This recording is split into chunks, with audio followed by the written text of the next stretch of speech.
Assalamualaikum warahmatullahi wabarakatuh.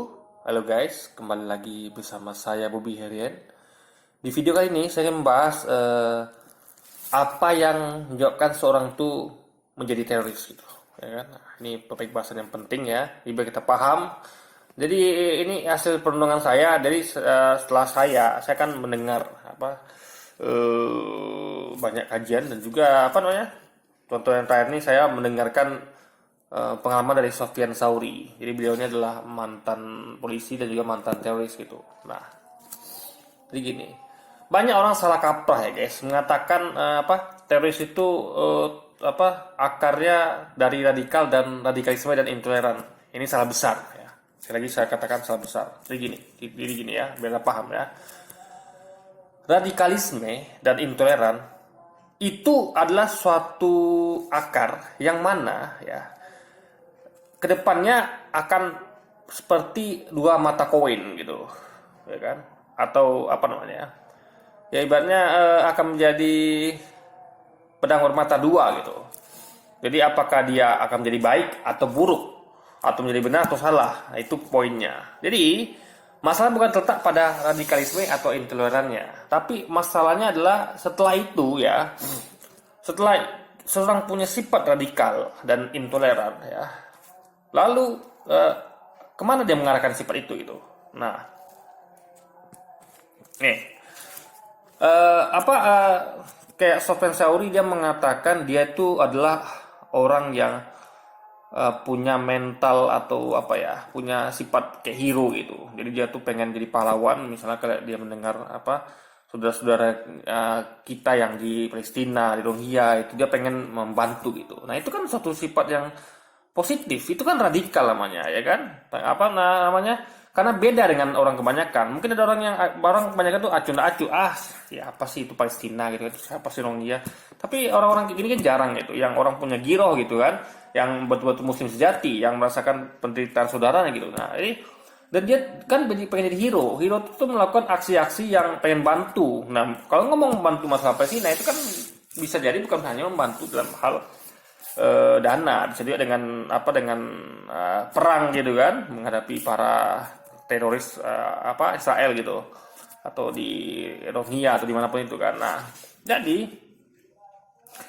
eh, jadi dia sama kayak ini guys ya, radikalisme dan intoleran ini sama kayak gini. Coba anda bayangkan kepolisian itu ya, coba anda bayangkan ya, ketika seorang atau polisi tentara berlatih seni ilmu perang gitu kan, kayak polisi kan ada latihan menembak ya, latihan megang senjata, latihan melumpuhkan lawan gitu kan. Tentara juga begitu, melewati ranjau segala macam. Nah itu kan suatu hal yang radikal gitu ya kan, radikal.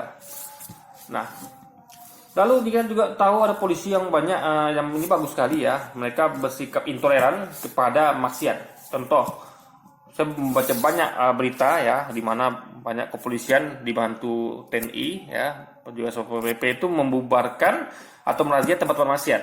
Kayak, dan ini persis yang dilakukan oleh FPI itu. Cuma bedanya FPI ini kan nggak berwenang. Kalau aparat ini kan berwenang gitu. Itu aja bedanya. Sebenarnya yang mereka lakukan sama gitu. Dan saya sangat apresiasi hal ini gitu. Jadi, itu kita tunggu. Jadi aparat itu harus yang terdepan untuk memberantas maksiat. Jangan dengan FPI dong gitu kan, karena FPI memang nggak punya wewenang, dan akhirnya FPI disalahkan juga gitu, padahal dilakukan sama gitu.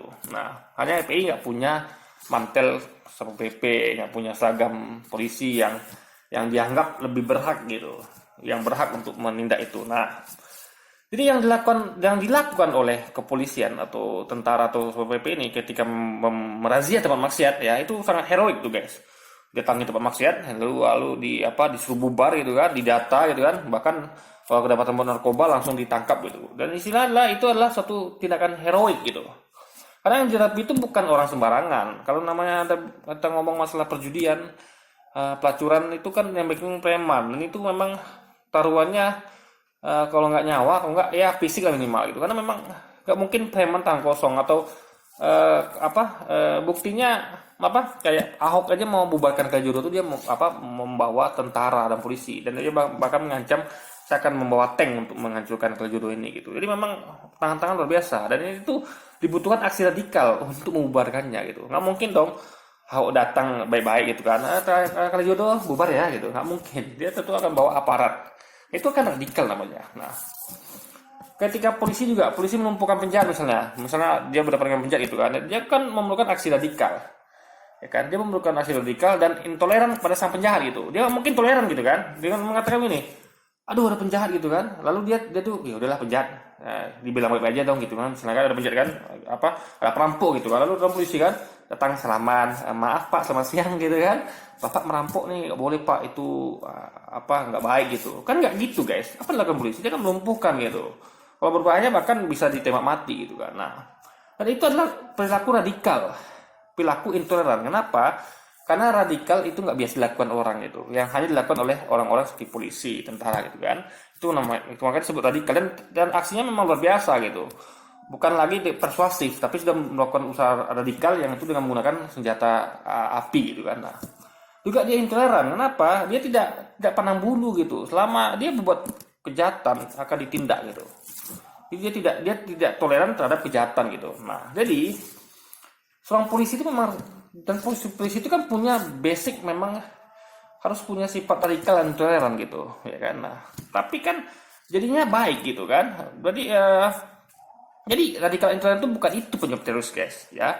Dari sekian banyak pengakuan para teroris, mantan teroris, yang saya ambil benang merahnya lagi nih, ya. Mereka beralasan mereka tuh punya basic radikal dan intoleran gitu.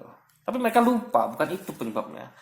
Penyebabnya adalah ketika mereka bertemu orang-orang atau kelompok yang takfiri, dalam artian ini gampang mengkafirkan orang lain gitu kan, gampang ya ibaratnya nggak menerima perbedaan lah gitu, ya kan. Nah, kalau kita Ahlussunnah wal Jamaah diajarkan kita menerima perbedaan selama tidak secara prinsipal gitu, ya kan. Kalau misalnya kalau dia masih ke tempat imam ya, Imam Ahmad memiliki Imam Hambali dan Imam Syafi'i, itu masih Ahlussunnah wal Jamaah gitu, kita masih menerima perbedaan pendapat yang dalam hal yang tidak prinsipal gitu. Nah, jadi kalau takfiri enggak guys, dia memang gampang mengafirin orang gitu, gampang bilang orang yang bidah gitu. Itu di situ. Jadi di situ mulai jadi penyimpangan ketika Anda mengikuti kelompok-kelompok ini. Tapi itu belum sampai pada taraf yang itu masih ibaratnya tuh masih lampu kuning ya, belum pemerah gitu. Nah, ketika ada kelompok ini ya, atau mungkin kelompok lain di luar sana yang langsung mengajarkan nih ya, mati syahid kalau Anda bom bunuh diri gitu, atau Anda menyerang ini misalnya, atau Anda kayak Zakia itu kan, ini itu kan bunuh diri misalnya kan, menyerang hingga memang tujuannya bunuh diri gitu. Nah, itu baru terjadi problem. Itu yang menyebabkan orang teroris. Dia melakukan teror gitu kan. Nah, orang yang lampu kuning tadi, yang masih menerima doktrin kalau orang berbeda dari dia tuh masih bid'ah, masih gampang mengkafirkan, itu belum pada taraf teroris. Itu masih masuk ke dalam masuk ke dalam semacam kalau itu udah masuk ke dalam satu wadah lah gitu. Tapi dia belum siap untuk, karena belum ada trigger gitu guys. Triggernya yaitu tadi, ketika dia didoktrin ya, kalau dia menyerang ini dan dia mati karena itu mati syahid, itulah yang pemicunya, triggernya. Tapi kalau dia masih masuk dalam paham yang mengkafir-kafirkan ya, yang takfiri gitu, membid'ahkan orang lain, ya kan, mengatakan orang lain itu bid'ah, itu masih itulah tahap warning yang harus kita selamatkan gitu. Jadi kita harus merangkul mereka ya, karena sebenarnya kalau mereka tidak ketemu kelompok yang mengajarkan mati syahid tadi guys, itu masih aman, mereka tidak akan melakukan teror gitu. Kenapa? Karena mereka sebatas paling ucapan gitu kan, paling mereka akan mengatakan dia kan akan adu argumen aja gitu. Misalnya saya meyakini kalau itu bid'ah gitu kan, kalau orang saya kelompok saya kafir, saya paling akan melakukan debat, argumentasi ya kan. Sama kayak kita bisa argumentasi dengan umat beragama lain. Kita kan debat agama sering gitu kan, dialog antar agama. Nah, itu masih dalam tahap argumentasi guys, belum pada tahap teror gitu. Nah, jadi itu masih lampu kuning dan masih belum berbahaya sebenarnya. Dalam artian belum berbahaya, udah berbahaya juga tapi dalam artian belum sampai kepada tahap aksi, masih tahap argumentasi gitu. Nah, ketika dia bertemu dengan orang yang menyuntikkan doktrin kalau bom diri atau menyerang sesuatu apa itu ya, padahal Islam jelas melarang karena ada aturan perang dan ada aturan siapa yang boleh diserang gitu kan, dan kondisinya seperti apa itu Islam jelas mengatur itu, tapi mereka didoktrin salah gitu. Nah itulah menjadikan mereka teroris. Jadi teroris setelah terjadi akibat doktrin tadi guys ya, ada orang yang mendoktrin mereka kalau melakukan ini itu sama dengan mati syahid ya, itu jadi itulah penyebab orang jadi teroris. Tapi kalau masih dalam tahap dia punya sifat radikalisme, sikap intoleran ya, itu adalah suatu hal yang seperti masih pedang bermata dua atau dua sisi mata koin. Dia bisa menjadi baik atau menjadi buruk gitu.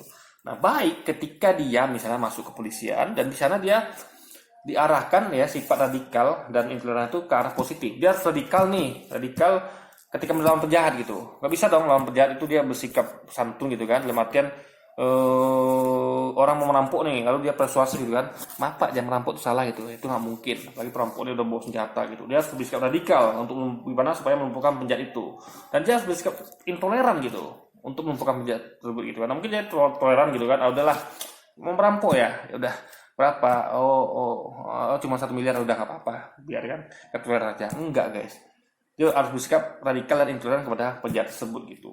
Dan juga tentara juga begitu kan, ketika menghadapi kelompok separatis gitu kan, kayak di OPM itu dia harus bersikap radikal dan intoleran gitu, karena lawannya pun radikal dan intoleran. Jadi itulah potret yang bisa kita lihat di mana radikal intoleran yang benar dan salah. Jadi TNI itu ya ketika melawan OPM, TNI berada di radikal intoleran yang benar, OPM berada di radikal intoleran yang salah gitu. Nah, itu poinnya. Jadi radikal intoleran itu bukan penentu orang jadi teroris ya. Jadi sekali lagi salah kalau kita memerangi radikal dan intoleran, itu salah besar guys ya. Yang kita perangi adalah ya orang-orang yang mengajarkan paham mati syahid ini ya, yang tidak pada tempatnya, itu yang kita perangi seharusnya. Bukan kata radikalisme dan intoleran, itu salah besar gitu. Karena orang-orang ini lupa kalau aparat yang polisi, tentara dan yang berhubungan sama penindakan kriminal juga itu radikal dan intoleran. Mereka radikal terhadap kejahatan, intoleran terhadap kejahatan guys, gitu loh. Dan itu kan jadi hero akhirnya gitu. Atau seperti misalnya Muhammad Al-Fatih, Salahuddin Al-Ayyubi, pejuang kemerdekaan, Pangeran Imam Bonjol gitu kan, Tuanku Diponegoro, itu mereka adalah radikal intoleran. Mereka dicap radikal oleh pemerintah Belanda, ya kan? Dicap radikal oleh siapa lagi?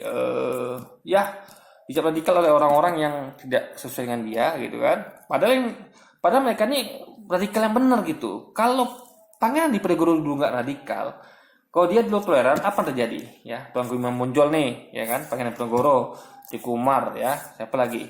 Itu mereka bersifat, atau kayak Pak Nasution ya, atau Pak Ahmad Yani, mereka bersikap tidak radikal dan toleran. Nah misal contoh kayak Tuanku Imam Bonjol datang Belanda, lalu dia toleran gitu, ya udah silakan deh kamu menjajah negara saya ya, silakan saya toleransi deh kan, ibaratnya kamu punya hak untuk melakukan penjajahan gitu. Lalu dia nggak bersikap radikal, ya udah biarin aja gitu. Tidak, Tuanku Imam Bonjol, Teuku Umar, Panglima Polim dan lain sebagainya itu mengambil aksi radikal ya, dan maka itu mereka dicap radikal dan mereka intoleran terhadap perbuatan Belanda di Indonesia. Akhirnya mereka dicap sebagai radikal dan intoleran oleh siapa? Oleh Belanda. Nah, jadi Anda harus lihat siapa yang dicap itu gitu. Nah, jadi nggak sembari, bukan berarti orang yang dicap radikal dan intoleran itu salah gitu. Ya kan? Kita harus lihat siapa orang yang memberikan cap itu dan siapakah orang cap itu, dan lalu kita bedah benar salahnya gitu. Jadi sekali lagi guys ya, radikal intoleran itu nggak berhubungan sama benar salah gitu ya. Benar salah tuh masuk ke kategori yang tadi, mengkafir-kafirkan yang lain, membidah-bidahkan yang lain, dan memasukkan doktrin mati syahid ya, kalau bisa bunuh orang nggak berdosa gitu guys, nah, atau bunuh aparat yang nggak berdosa gitu. Jadi seperti itu ya. Jadi poinnya adalah, dan juga kita tadi misalnya tadi saya agak lupa itu. Ya, poinnya adalah kalau ada radikal dan intoleran itu adalah suatu hal yang bisa jadi baik dan jadi buruk gitu. Makanya kita harus ubah tagline kita, bukan lagi perang melawan radikal dan intoleran ya. Karena itu kalau bisa kita manfaatkan, bisa kita kelola dengan baik ya. bisa kita kelola dengan bagus, itu akan menghasilkan para pejuang guys ya, para pejuang ya. Bagaimana itu Anda tahu tokoh reformasi itu adalah orang-orang radikal loh guys. Tokoh reformasi kemarin Pak Amin Rais, siapa lagi, mereka berhasil mengubah Indonesia yang dari zaman lebih lama menjadi ke orde baru menjadi ke reformasi gitu kan. Itu kan radikal, itu butuh hasil radikal gitu. Kalau nggak radikal mereka ya, kalau dan mereka tidak intoleran, mereka tidak akan bisa menggusur seorang Soeharto gitu. Beliau juga kemarin waktu TNI bersama mahasiswa dan juga rakyat Indonesia yang anti PKI, anti komunis itu bersikap radikal gitu kan. Makanya Soekarno bisa jatuh gitu. Kalau mereka bersikap tidak radikal, Soekarno tetap memimpin, dan kita akan terus berada pada doktrin Nasakom, yaitu komunis, agamis, nasionalis yang nggak mungkin itu guys, sama masuk akal kita gabung sama komunis. Itu sama kayak gabungkan air dengan minyak gitu. Jadi sekali lagi guys ya, masalah bangsa ini adalah bukan radikalisme dan intoleran, tapi masalah bangsa ini kalau berhubungan dengan paham teroris, karena umumnya adalah melakukan teror, itu adalah pada paham yang mengkafir-kafirkan orang lain, yaitu takfiri, dan juga membid'ah-bid'ahkan orang lain. Itulah yang harus kita cermati, yang harus kita rangkul, bujuk supaya mereka kembali ke paham yang benar. Dan orang-orang yang menginginkan doktrin kalau melakukan bom diri atau apapun itu adalah mati syahid gitu, padahal itu nggak benar gitu. Jadi itu masalah. Jadi sekali lagi guys ya, Anda jangan pernah terpancing dengan orang-orang yang yang mengadakan perang pada radikalisme dan intoleran. Salah besar, karena kalau tidak ada radikal intoleran, tidak akan ada orang seperti Ahok ya, yang membubarkan Jodo. Tidak akan ada tentara yang membela negara kita melawan OPM. Tidak akan ada polisi yang memberantas maksiat dan melumpuhkan penjahat. Tidak akan ada Pangeran Diponegoro, tidak akan ada Teuku Umar, tidak akan ada Nabi Muhammad, tidak akan ada para sahabat, tidak akan ada orang-orang seperti Salahuddin Al-Ayyubi, dan juga dan juga kayak Muhammad Al-Fatih juga gitu. Oke, jadi itu yang perlu kita tekankan gitu kan. Jadi sekarang Anda tahu di mana letak permasalahan sebenarnya ya. Teroris itu sebenarnya di mana, apa penyebabnya. Jadi penyebabnya jelas, kesimpulannya adalah dari paham yang takfiri, yang gampang mengkafirkan dan membiarkan orang lain juga. Dan sampai di situ ya, itu masih belum tahap aksi, hanya perlu waspadai. Tapi yang pentingnya adalah ketika dia mulai menerima doktrin ya, kalau bom diri atau melakukan serangan kepada orang tidak bersalah itu adalah mati syahid gitu. Nah, itulah penyebab utama orang jadi teroris. Oke? Jadi ini juga bisa mungkin juga karena cuci otak gitu. Karena memang kayak Zakia itu menurut saya itu nggak masuk akal. Masa sih dia datang ke Mabes Polri itu hanya untuk mati, bunuh diri gitu kan? Nah, kalau memang dia punya akal gitu guys, memang dia tuh memang betul-betul teroris sejati yang betul-betul nggak putus asa dan memang punya planning, itu kayaknya dia nggak merencanakan itu guys. Karena kalau dia perencana ya, seperti pengakuan dari Seperti Tauri, dia tentu punya perencanaan matang. Kalau masa 1,5 bulan gitu, dia tentu akan memberikan cara minimal dia melukai atau bisa membunuh polisi, tapi tidak gitu kan. Jadi apalagi pengakuan Seperti Tauri itu, dia untuk senjata itu ya butuh jarak 1 meter untuk bisa membunuh. Itu pun harus tembak kepala atau jantung gitu. Tapi kan tidak. Si adik kita ini ya, yang semoga Allah mengampuni ya. Karena memang saya meyakini dia termasuk orang yang salah dalam langkah, dan mungkin juga bisa dicuci otaknya gitu. Kita nggak tahu ya, semoga Allah mengampuninya gitu, dan melindungi kita semua dari doktrin-doktrin yang sesat seperti itu gitu kan, atau dari perbuatan cuci otak yang siapa yang melakukannya kita nggak tahu ya. Itu nggak masuk akal kalau dia melakukan itu gitu kan, karena aneh guys ya, karena terlalu bodoh menurut saya gitu. Kalau saya ya dari dia, terus saya akan berusaha untuk karena ini misi mulia bagi mereka gitu kan. Jadi mereka tuh masa sih nggak bisa mau gitu aja mati konyol namanya kan, nggak ada efek impact gitu kan. Mereka minimal akan menghabisi 1 atau 2 orang lah gitu, jadi setimbal dengan nyawa mereka gitu. Jadi itu menurut saya gitu. Jadi ini saya meyakini ini kalau nggak si Zakian itu putus kalau nggak dia ini memang dicuci otaknya guys. Karena itu bagi saya masuk akal, karena mungkin dia punya planning, karena planningnya buruk banget gitu ya kan. Jadi perbuatannya itu sia-sia gitu, tidak ada efek apa-apa selain malah dia dalam artian dia dibunuh gitu kan. Jadi memang nggak ada nggak ada untungnya juga gitu. Jadi memang sia-sia lah gitu. Dan ini tidak mungkin dilakukan oleh seorang yang punya akal gitu kan, kecuali orang yang sudah putus asa atau orang yang sudah dicuci otaknya, guys. Oke, mungkin sekian dulu video kita kali ini. Sampai jumpa lagi di video-video selanjutnya. Wassalamualaikum warahmatullahi wabarakatuh.